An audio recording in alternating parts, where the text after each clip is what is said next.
오늘 저는 내 집은 여호와를 섬기겠노라는 제목으로 하나님 말씀 전하고자 합니다. 우리는 어떻습니까? 어떤 것을 다짐하고 자꾸 잊어버립니다. 그렇죠. 어떤 걸 뭐 해야겠다. 내가 뭐 어떤 걸 해야겠다라고 다짐하면 그걸 기억해야 되는데 자꾸 잊어버립니다. 그리고 어떻습니까? 다짐도 하기도 하고요. 또 각서도 쓰기도 합니다. 옛날 사람들은 그런 각서도 하죠. 그리고 별짓도 다 하죠. 뭐 이거 다짐 뭐 붙이기도 하고.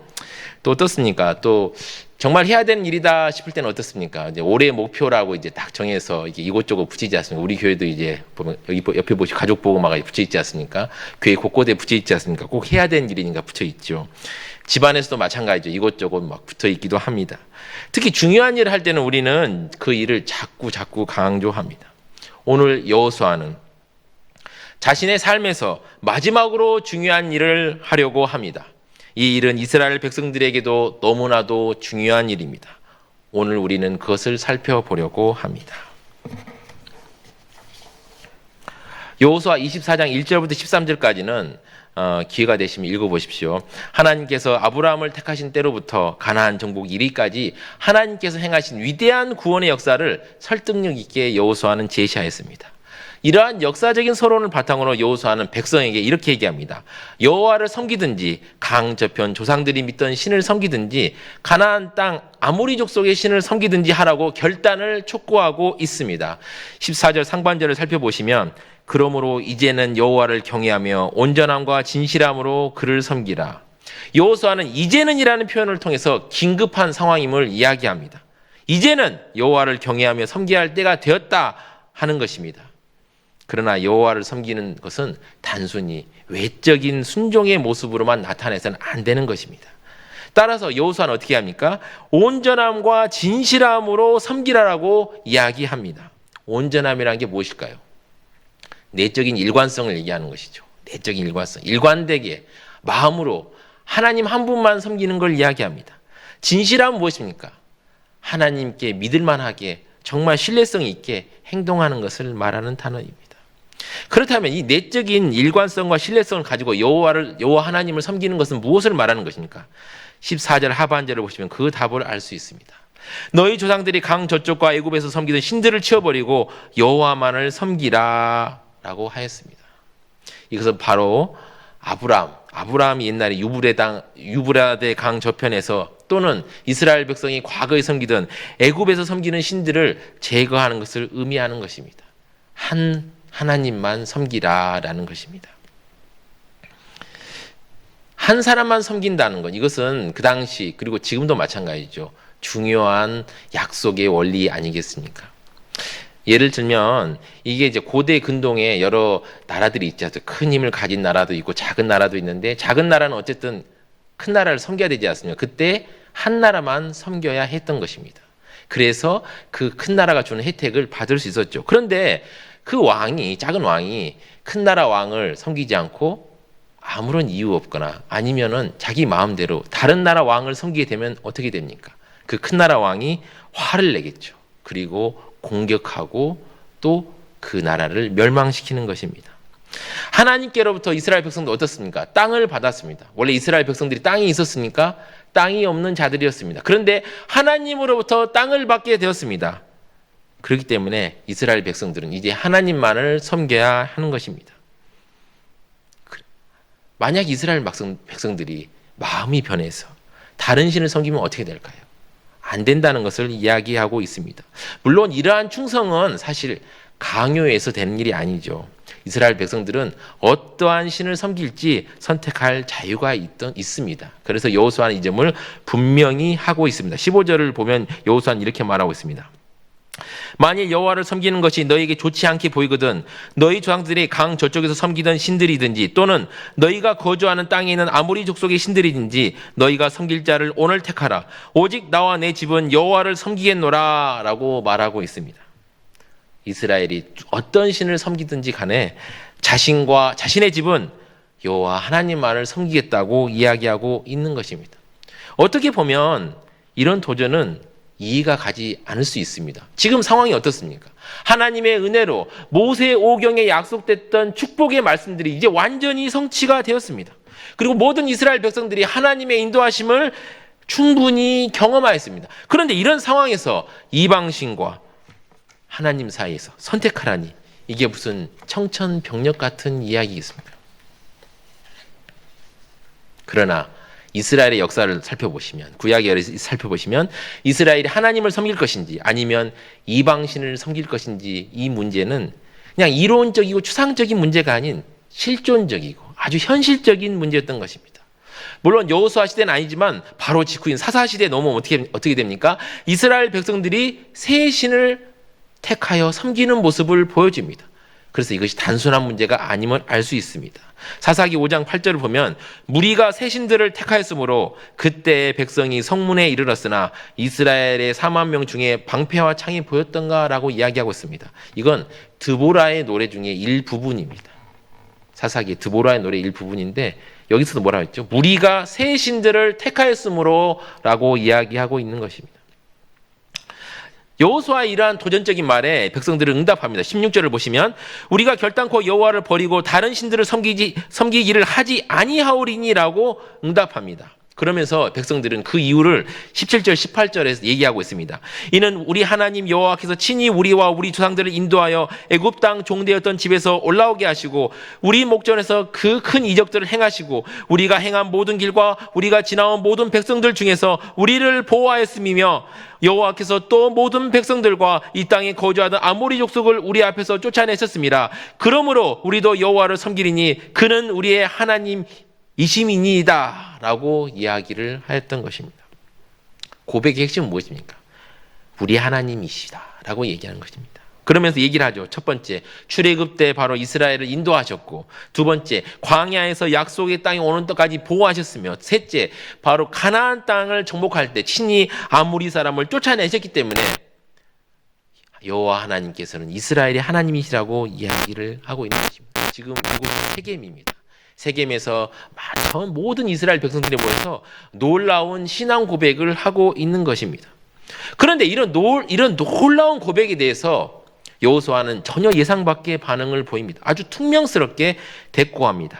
19절을 살펴보시면 여호수아가 백성이 이르되 너희가 여호와를 능히 섬기지 못할 것은 그는 거룩하신 하나님이요 질투하신 하나님이니 너희의 잘못과 죄들을 사하지 아니하실 것임이니라 라고 이야기하고 있습니다. 여호수아의 대답은 충격적입니다. 여호수아의 권면을 듣고 이스라엘 백성들이 진정으로 여호와 하나님을 섬기겠습니다라고 응답하고 있는데 뜬금없이 너희가 여호와를 능히 섬기지 못할 것이니 라고 이야기하는 것입니다. 시비를 거는 것일까요? 도대체 여호수아는 왜 이런 말을 하였던 것일까요? 이 말의 관건이 가장 중요한 말은 다른 신들을 섬기는 것입니다. 사실 다른 신들은 어떻습니까? 여호와 하나님보다 요구하는 것이 적은 신이라는 것을 이스라엘은 경험으로 알고 있습니다. 이스라엘은 이런 신들을 섬길 수 있습니다. 이러한 잡신들을 위해서 이스라엘은 옷도 지어줄 수 있습니다. 또 집도 지어줄 수 있습니다. 제사도 지낼 수 있습니다. 이러한 신들을 얼마든지 섬길 수 있습니다. 또한 칼빈이 얘기했어요. 칼빈 기독교 강의 얘기했듯이 인간의 마음은 무엇입니까? 우상의 공장이라고 이야기하고 있습니다. 얼마든지 자신의 욕망을 실현시키기 위한 이런 신들을 만들어내고 섬길 수 있었던 것입니다. 이제 땅을 받고 정착하게 된 이스라엘은 이러한 신들을 섬기려는 유혹을 받았을 것입니다. 또한 여호수아는 이러한 신들을 섬기는 것뿐만 아니라 하나님을 이러한 신들 중에 하나로 섬기려는 움직임도 알았을 것입니다. 그래서 여호수아는 이렇게 하나님을 섬기지 못한다는 뜻에서 너희가 여호와를 능히 섬기지 못하리라라고 말한 것입니다. 여호와 하나님을 섬기는 것은 단순히 말의 문제가 아님을 다시 한번 확인하고자 강하게 도전하기 위해서 여호수아가 던진 말입니다. 하나님을 섬기는 것은 단순히 결단의 문제만 아니라는 것입니다. 하나님은 거룩하신 분이고 질투하신 분이라는 사실을 염두에 두고 목숨을 거는 행함과 순종이 뒤따라야 하는 문제라는 것을 말하고 있는 것입니다. 이방 잡신들은 어떻습니까? 경배자들이 단지 돌아올 것을 기다립니다. 하지만 여호와 하나님께서는 돌아올 때까지 징계하시는 거룩하고 질투하시는 분입니다. 다른 이방 잡신들처럼 재물이나 던져주면 좋아하는 분이 아니라는 사실입니다. 여호와 하나님을 섬기는 건 단순히 말의 문제가 아닙니다. 따라서 여호수아는 이스라엘 백성들의 의지가 그저 입술의 움직임에 지나지 않는 것인지 확인할 필요가 있었던 것입니다. 이 점을 분명히 하기 위해 여호수아는 다시 한번 분명히 말합니다. 20절을 보시면 만일 너희가 여호와를 버리고 이방신들을 섬기면 너에게 복을 내리신 후에라도 돌이켜 너에게 재앙을 내리고 너희를 멸하리라 라고 이야기합니다. 너희들이 다시 이방신을 섬기게 되면 너희들이 벌을 받을 것이다 라고 얘기합니다. 이러한 강한 도전에 이스라엘 백성도 강하게 맹세합니다. 21절을 살펴보시면 아니니이다 우리가 여호와를 섬기겠나이다 라고 하였습니다. 여호와를 섬기겠나이다를 얘기하고 있습니다. 또한 여호와를 섬기겠다는 그 선언은 충성 맹세로 볼 수 있는데 이제 이스라엘 백성들은 하나님의 본성과 그분의 요구가 무엇인지 재차 깨닫고 더 깊은 동기에서 나오는 충성을 보이겠다고 선언하였던 것입니다. 여기서 여호수아는 더 나아가서 재판관처럼 백성들에게 다시 다짐을 받습니다. 여호수아가 백성에게 이르되 너희가 여호와를 택하고 그를 섬기리라 하였으니 스스로 증인이 되었느니라 하니라고 말하였습니다. 재판관이 된 것처럼 이스라엘 백성들이 얘기하는 거죠. 너희들 스스로 너희들이 증인이 되었다라고 얘기했습니다. 증인이 된다는 것은 증인이 된 상황에서 한 당사자가 약속을 어겼을 때 그를 고소하는 역할을 맡아야 함을 의미합니다. 따라서 스스로 증인이 됐다는 것은 언약의 주에게 충성하지 않을 때, 그러니까 하나님께 충실하지 않을 때, 다른 신을 섬기고 하나님을 제대로 섬기지 않을 때 자신을 하나님 앞에서 고소할 수 있는 증인의 역할을 할 자세가 되었느냐 하는 것입니다. 이래서 이제 백성들이 대답합니다. 22절 나머지를 보시면 그들이 이르되 우리가 증인이 되었나이다 하더라 하였습니다. 이제는 여호와 하나님을 섬기는 선택에 따르는 온전한 채 모든 책임을 지고 살아갈 것이고 스스로를 고소할 준비까지 되어 있다는 것입니다.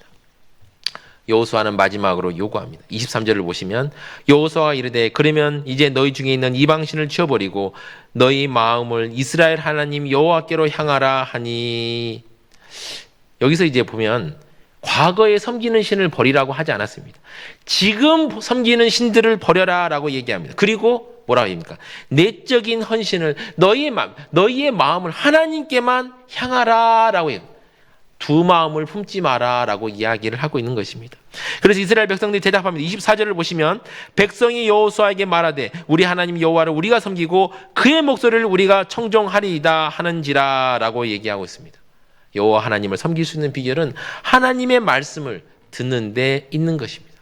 자, 이렇게 되자 여호수아는 백성들의 여호와 하나님을 향한 마음을 이제 그런 충성의 맹세를 받아내자마자 언약을 갱신하는 의식을 집행합니다. 25절을 보시면 그날에 여호수아가 세겜에서 백성과 더불어 언약을 맺고 그들을 위하여 율례와 법도를 제정하였더라. 여기서 이제 더불어라는 단어가 나오는데 이것은 이제 이스라엘을 위해 또는 이스라엘을 대표해서 바로 언약을 맺은 것으로 봐야 됩니다. 그리고 이제 이렇게 그 다음에 바로 여호수아는 언약을 갱신하였습니다. 그러니까 언약을 재확인하였다라고 보시면 됩니다. 그래서 사실 여호수아에서는 언약을 두 번 재확인합니다. 이제 8장에서 언약을 확인하고 24장에서 다시 한 번 더 확인하게 되는데요. 8장은 가나안 땅에 들어온 직후에 이루어진 것이고 24장은 이제 여호수아가 나이 많아 늙었을 때입니다. 여호수아는 110세에 사망하는데 갈렙과 비슷한 나이였다면 아마 80세 정도의 가나안 땅에 들어온 것으로 보이기 때문에 대략 30년의 세월이 지났습니다. 이때 다시 한번 언약을 재확인한 것입니다. 26절, 27절을 보면 그렇습니다. 여호수아가 이 모든 말씀을 하나님의 율법책에 기록하고 큰 돌을 가져다가 거기 여호와의 성소 곁에 있는 상수리 나무 아래 세우고 모든 백성이 이르되 보라 이 돌이 우리에게 증거가 되리니 이는 여호와께서 우리에게 하신 모든 말씀을 이 돌이 들었음이라. 그런즉 너희가 너희 하나님을 부인하지 못하도록 이 돌이 증거가 되리라 하고 라고 하였습니다. 첫 번째 뭡니까? 언약을 세우고 말씀을 글로 남겼습니다. 여러분, 우리가 이제 말을 전하는 경우에는 어떻습니까? 말이 좀 더해질 수가 있죠. 그렇죠. 그러나 글로 적어지면 어떻습니까? 거기다가 내 마음대로 말을 더하거나 뺄 수 있습니까? 쉽지 않죠. 바로 언약의 규정들을 이제는 다시 재확인하기 위해서 성문화하고 법적인 증거로 보관하는 일을 하였다는 것입니다. 또한 큰 돌을 취해 성소를 세운 것 역시 성소 옆에 세운 것 역시 언약을 재확인하는 방법임을 알 수 있습니다. 즉 큰 돌은 증인의 역할을 감당하고 있습니다. 27절의 끝에 이 돌이 증거가 되리라라고 말하고 있습니다. 그리고 나서 28절에 이제 바로 백성을 보내어 각기 기업으로 돌아가게 하였더라 하고 있습니다. 이제 이스라엘 백성은 새로운 삶이 시작되었던 것입니다. 오늘 말씀을 통해서 우리가 생각해 볼 점을 살펴보고자 합니다. 첫 번째는 이것입니다. 하나님을 섬기는 것은 가장 중요한 일이라는 사실을 우리는 깨달아야 합니다. 하나님을 섬기는 건 가장 중요한 일입니다. 하나님은 다른 잡신과 다릅니다. 당시 가나안 사람들과 하나님을 믿지 않는 사람들이 섬기는 신은 하나님과 아주 다릅니다. 그저 재물만 주면 좋아하고 선악이 구분도 없는 잡신, 이런 잡신들과 또한 하나님을 같이 볼 수는 없는 것입니다. 하나님은 거룩하십니다. 하나님은 질투하는 사랑을 가지신 분이십니다.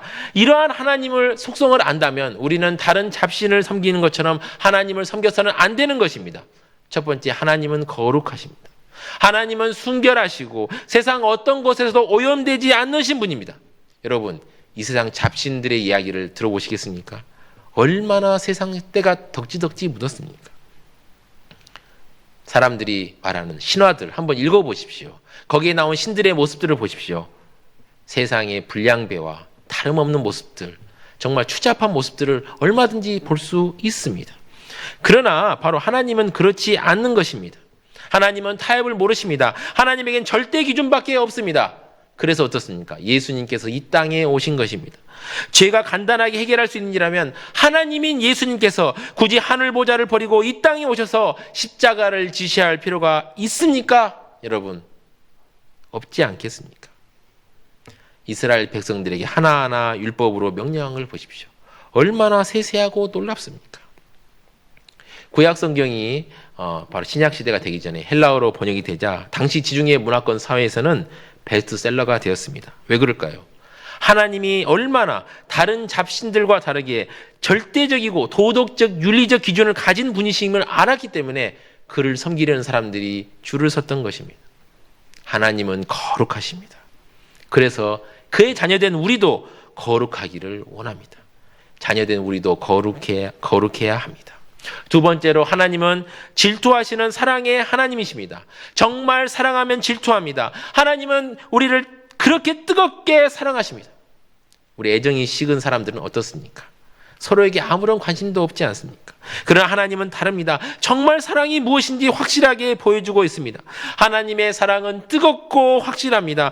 뜨거운 남녀 간의 사랑보다 더한 사랑을 가지고 있음을 우리는 성경을 통해 알 수 있습니다. 하나님은 포기가 없으신 분입니다. 이 얼마나 놀랍고 확실한 사랑입니까? 정말 아름답고 진짜 사랑인 것입니다. 그래서 어떻습니까? 하나님을 섬기는 건 엄청난 특권이고 축복인 것입니다. 하나님께서는 그의 백성들을 사랑하고 그의 백성들이 정말 하나님의 백성답게 살 수 있도록 만들어 가십니다. 그렇기 때문에 하나님을 섬기는 일이 정말 중요한 것입니다. 우리가 하는 모든 일 중에 가장 중요하고 강조돼야 하는 일인 것입니다.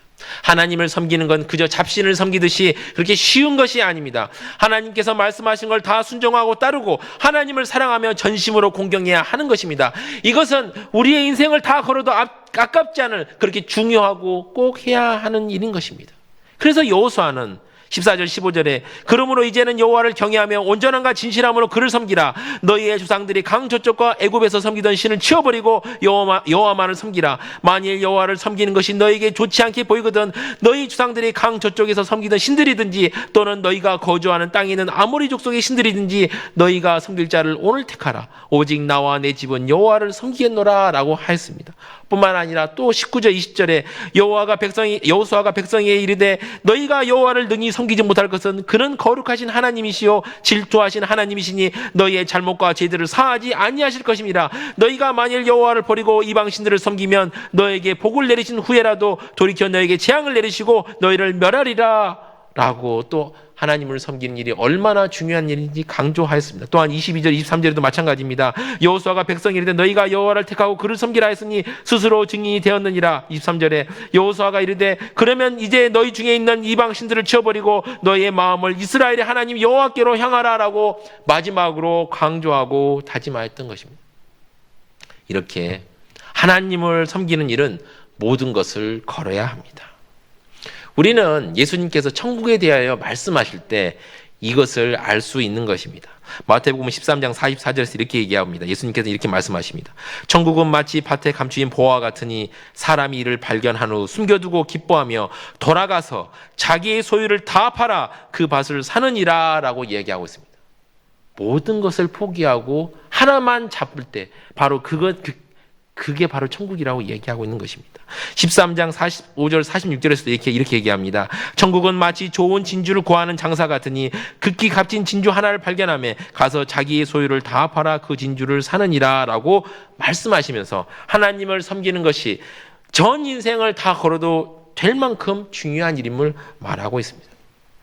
우리는 우리의 마음을 다해서 하나님을 섬겨야 할 것입니다. 많은 사람들은 하나님을 섬기는 일을 인생의 일부로 여깁니다. 그러나 실상은 그렇지 않습니다.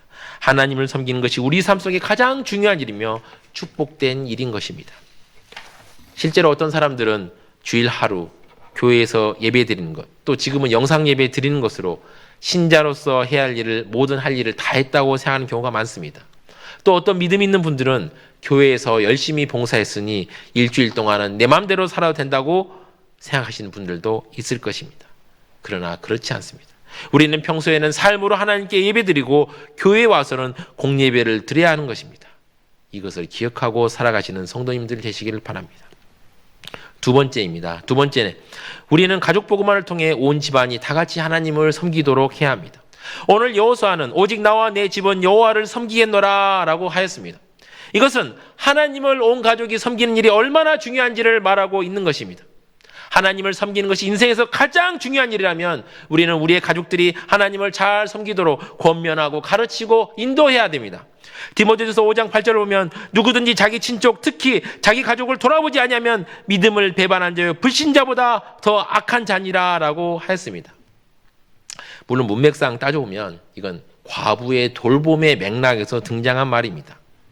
교회가 당시 어려운 사람들, 과부들의 생계를 돕는데 과부들 중에 경제적인 여력이 있는 친족이 있겠죠. 그리고 그 친족이 성도일 경우에 이 성도에게 이야기하는 것입니다. 친족을 돌아보라라고 얘기합니다. 그런데 눈에 보이는 물질적인 것을 공급하는 일도 그렇게 중요한데 영원한 영적인 귀한 보화를 주지 않는다면 이 얼마나 악한 일이겠습니까? 성경을 살펴보면 가족 복음화를 얼마나 중요하게 여기는지 우리는 알 수 있습니다. 오늘 본문에서도 여호수아와 또 이스라엘 백성들은 우리라는 단어를 계속 사용하여서 온 가족이 하나님을 섬기니 마땅하며 해야 하는 일이라는 것을 말하고 있습니다. 여러분, 사랑하는 성도 여러분 안에 귀한 보화를 가지고 남에게 나눠주지 않는다면 이 얼마나 악한 일입니까? 우리는 가족 복음화를 위해 힘써야 합니다. 디모데후서 4장 2절을 살펴보시면 너는 말씀을 전파하라. 때를 얻든지 못 얻든지 항상 힘쓰라. 범사에 오래 참음과 가르침으로 경책하며 경계하며 권하라 라고 이야기하고 있습니다. 남들에게도 때를 얻든지 못 얻든지 항상 힘쓰라고 했는데 가족들에게는 어떻게 해야 됩니까? 더 많은 기도와 간구로 전도에 힘써야 되지 않겠습니까? 저는 여호수아가 오직 나와 내 집은 여호와를 섬기겠노라 라고 말을 했다는 것에 큰 의미를 두고 있습니다. 여러분, 여호수아는 앞서도 말씀드렸듯이 110세의 나이에 이야기를 하고 있습니다. 하나님과 동행하며 살아온 세월이 110년이니 하나님에 대해서 얼마나 잘 알았을까요? 그리고 하나님을 섬기는 일이 얼마나 중요한지 얼마나 소중한지 절절하게 알았을 것입니다. 그래서 나와 내 집은 여호와를 섬기겠노라 라고 하였던 것입니다. 올해 성광교회에서 가족 복음화 행사를 합니다. 가족 복음화, 우리 성도님들이 기도하고 해야 하는 일입니다. 교회는 여러분들을 도와드리는 것뿐입니다. 같이 기도합시다. 같이 한번 열심히 뛰어봅시다. 하나님께서 기뻐하신 일이 힘내서 해봅시다. 물론 우리는 잘 알고 있습니다. 가까이 있는 가족을 전도하는 일이 더 어렵다는 사실을 잘 알고 있습니다.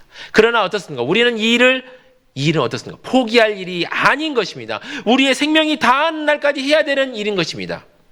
5만 번의 기도 응답으로 유명한 조지 뮬러, 유명하지요.